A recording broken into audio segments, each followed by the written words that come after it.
मैं डॉक्टर अली इमाम, department of political science, DAV PG college, Siwan. छात्रों, आज के चर्चा का विषय है बहुलवाद से आप क्या समझते हैं और बहुलवाद के संबंध में लास्की की विचार क्या है। छात्रों, राजनीतिक बहुलवाद राज्य की संप्रभुता से संबंधित कानूनी, आदर्शवादी तथा एकलवादी सिद्धांत के खिलाफ एक प्रतिक्रिया थी। यह एक आवाज थी राज्य की संप्रभुता को नियमित, सीमित तथा विभाजित करने की।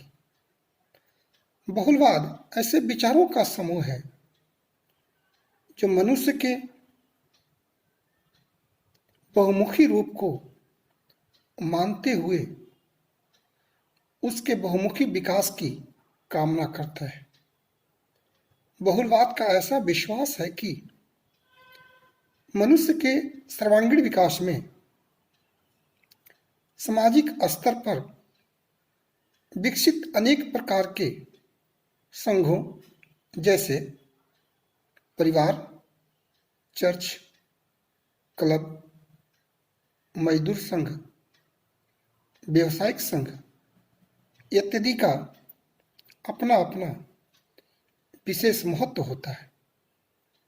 ये संघ समान रूप से प्रभावशाली तथा एक दूसरे से स्वतंत्र होते हैं तथा उनमें से कोई भी संघ दूसरों से अधिक महत्वपूर्ण या सर्वोच्च नहीं होता है। बहुलवादी राज्य को भी अन्य सामाजिक संघों की भांति एक संघ मानते हैं। वे राज्य की संप्रभुता को सर्वव्यापी, अस्थायी, अदेय, अविभाज्य तथा निरंकुश मानने वाले हॉब्स, रूसो तथा ऑस्टिन के सिद्धांत का खंडन करते हैं। संक्षेप में, संप्रभुता से संबंधित एकलवादी सिद्धांत के विरोध में जिस विचारधारा का 19वीं सदी के अंतिम वर्षों में तथा 20वीं सदी के प्रारंभिक वर्षों में उदय हुआ, उसी को राजनीतिक बहुलवाद के नाम से पुकारते हैं। बहुलवादी लेखकों में मैटलैंड, गिरके, जीडीएच कोल, बार्कर, लास्की, मैकाइवर का नाम विशेष रूप से उल्लेखनीय है। छात्रों, अब हम बहुलवाद पर लास्की के क्या विचार हैं उस पर हम चर्चा करेंगे। हेराल्ड जोसेफ लास्की 20वीं सदी के एक महान राजनीतिक विचारक, शिक्षक तथा इंग्लैंड की लेबर पार्टी के नेता थे। उसने 20वीं सदी की आवश्यकताओं के अनुरूप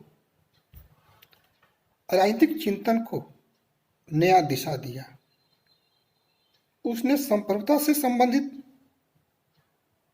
ऑस्टिन की एकलवादी सिद्धांत की कटु आलोचना अपनी पुस्तक ग्रामर ऑफ पॉलिटिक्स तथा अन्य रचनाओं में की है। उसने यह दर्शाने का प्रयास किया है कि संप्रभुता से संबंधित एकलवादी सिद्धांत 20वीं सदी की परिस्थितियों तथा वातावरण को देखते हुए एक विनाशकारी सिद्धांत है। इसीलिए उसने अपने ही शब्दों में कहा है कि यदि संप्रभुता संबंधी संपूर्ण विचार का त्याग कर दिया जाए तो यह राजनीति शास्त्र के लिए एक अस्थायी लाभ होगा। लास्की की बहुलवादी विचार मुख्य रूप से निम्न है। लास्की को संप्रभुता से संबंधित एकलवादी सिद्धांत का प्रमुख आलोचक कहा जाता है। उसने संप्रभुता से संबंधित एकलवादी सिद्धांत को ऐतिहासिक विवशताओं का परिणाम माना है। लास्की ने कहा है कि एकलवादी सिद्धांत के सभी लक्षण 16वीं सदी से लेकर 19वीं सदी तक की विशेष सामाजिक परिस्थितियों का परिणाम है। चूंकि वैसी सामाजिक परिस्थितियां 20वीं सदी में मौजूद नहीं है, इसलिए लास्की का कहना है कि संप्रभुता से संबंधित एकलवादी सिद्धांत समय के प्रतिकूल है। 20वीं सदी के लोकतांत्रिक संगठन ने राज्य का जो रूप सेवक के समान बना दिया है, वह राज्य के पुराने आदेशात्मक स्वरूप से बिल्कुल भिन्न है। 20वीं सदी की संघीय शासन व्यवस्था से संप्रभुता से संबंधित एकलवादी सिद्धांत मेल नहीं खाता। छात्रों, लास्की की धारणा है कि संप्रभुता संबंधी जो सिद्धांत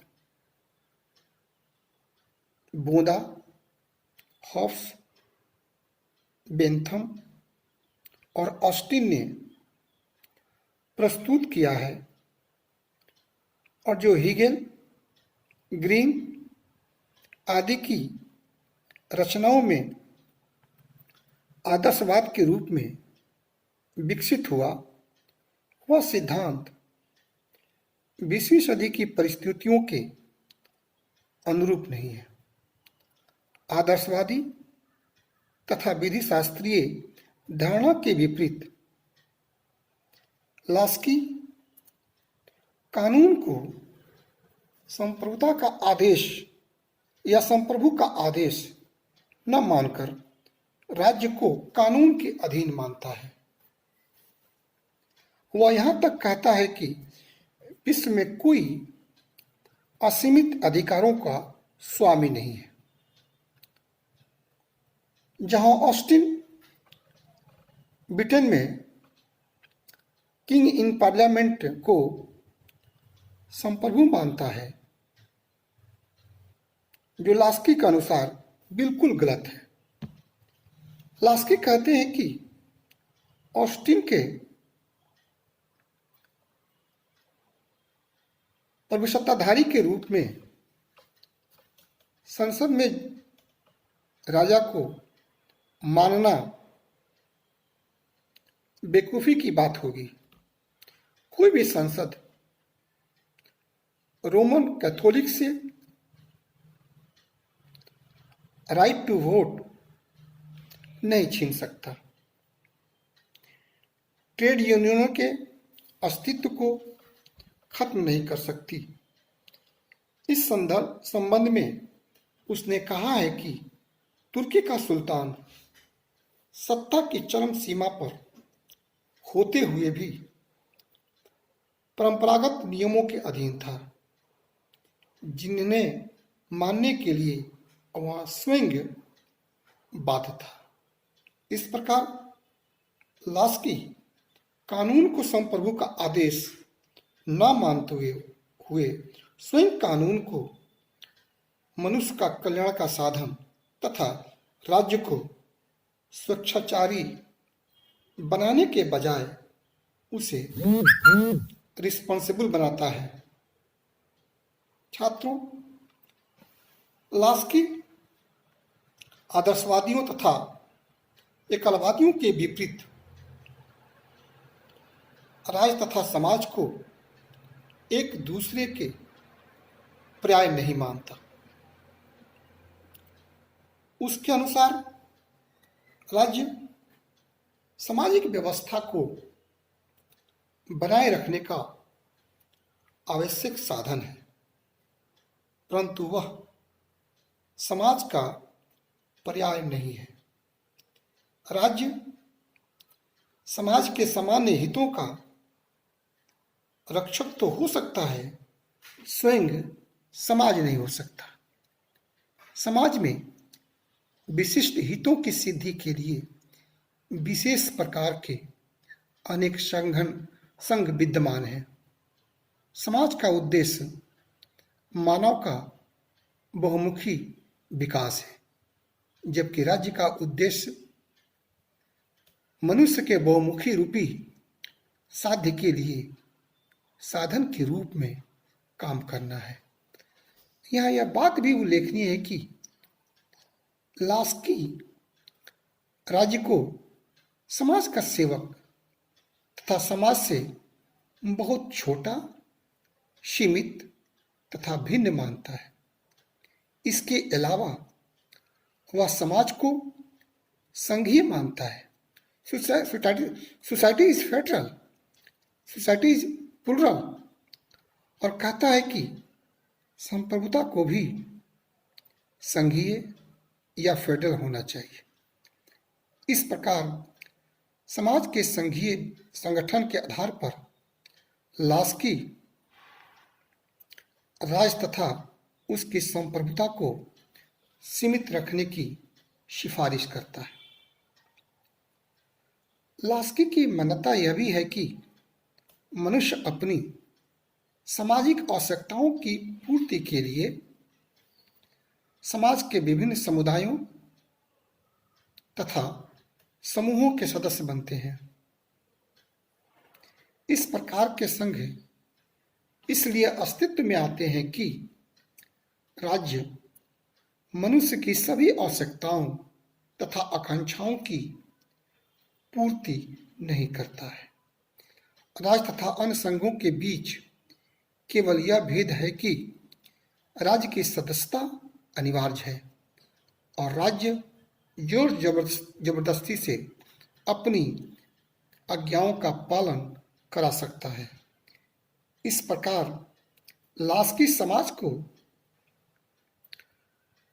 एसोसिएशंस में विभाजित मानता है जो राज्य की तरह प्राकृतिक है, तथा राज्य को एक विशेष प्रकार का समुदाय यानी पब्लिक सर्विस कॉरपोरेशन मानता है। अतः वह राज्य को तमाम सत्ता दिए जाने का विरोध करता है तथा सत्ता को राज्य तथा विभिन्न संघों में विभाजित करने के पक्ष में है तथा लास्की संप्रभु को विभाज्य मानता है, संप्रभुता को विभाज्य मानता है। लास्की सोवरेंटी के स्थान पर ऑथोरिटी शब्द का प्रयोग करता है और सत्ता के आधार को और व्यापक बनाने के पक्ष में है। वह नागरिकों तथा समुदायों द्वारा बनाए गए कानून और राज्य के महत्वपूर्ण निर्णय प्रक्रिया में हिस्सा लेने से ही संभव हो सकता है। लास्की केवल संसद में निर्वाचित सदस्यों तक विधि निर्माण संबंधी कार्य को सीमित करने से संतुष्ट नहीं है। उसके विचार में कुछ विधि निर्माण संबंधी कार्यों को विभिन्न संघों तथा समूहों को सौंपकर विकेंद्रीकरण किया जाना चाहिए। लास्की यह भी चाहता है कि नागरिकों को केवल मतदान में ही नहीं बल्कि आर्थिक तथा प्रशासनिक मामलों में भी भाग लेना चाहिए। लास्की हमारे ध्यान को इस तथ्य की ओर भी खींचते हैं कि आधुनिक राज्य में राज्यों के बीच अंतर्निर्भरता काफ़ी बढ़ी है। यदि एक्सटर्नल सॉवरेंटी का इस्तेमाल राज्य करता है तो यह अंतर्राष्ट्रीय शांति और सुरक्षा के लिए बर्बादी ही होगा। 20वीं सदी की परिस्थितियां ऐसी नहीं है कि राज्य जो कुछ चाहता है वैसा करने के लिए वह स्वतंत्र हो। वर्तमान लोकतांत्रिक व्यवस्था में राज्य की आंतरिक संप्रभुता को संवैधानिक कानून ने तथा बाह्य संप्रभुता को अंतर्राष्ट्रीय कानून, यूएनओ जैसे अंतर्राष्ट्रीय संगठन तथा अंतर्राष्ट्रीय संधियों ने गहरे रूप से प्रभावित किया है। अंतर्राष्ट्रीयतावाद में विश्वास करते हुए एवं सर्वोच्च संपन्न राज्य का विस्तार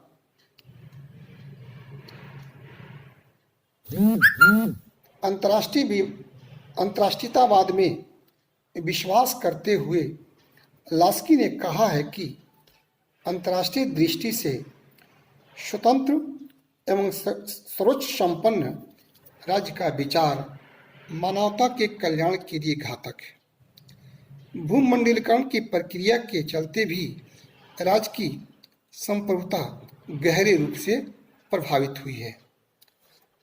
इस प्रकार हम देखते हैं कि लास्की ने संप्रभुता से संबंधित एकलवादी सिद्धांत की आलोचना करते हुए बहुलवाद से संबंधित अपने विचार को प्रस्तुत किया है। लास्की ने यदि राज्य की संप्रभुता का विभाजन के बजाय राज्य के कार्यों के विभाजन पर बल देता तो शायद उसकी उतनी आलोचना नहीं होती। फिर भी इस बात से इनकार नहीं किया जा सकता है कि उसने राज्य की निरंकुशता को बहुलवादी विचार के माध्यम से सीमित करने का प्रयास किया है। साथ ही साथ उसने राज्य में पाए जाने वाले विभिन्न संघों समूहों की महत्ता को भी उजागर किया है। धन्यवाद।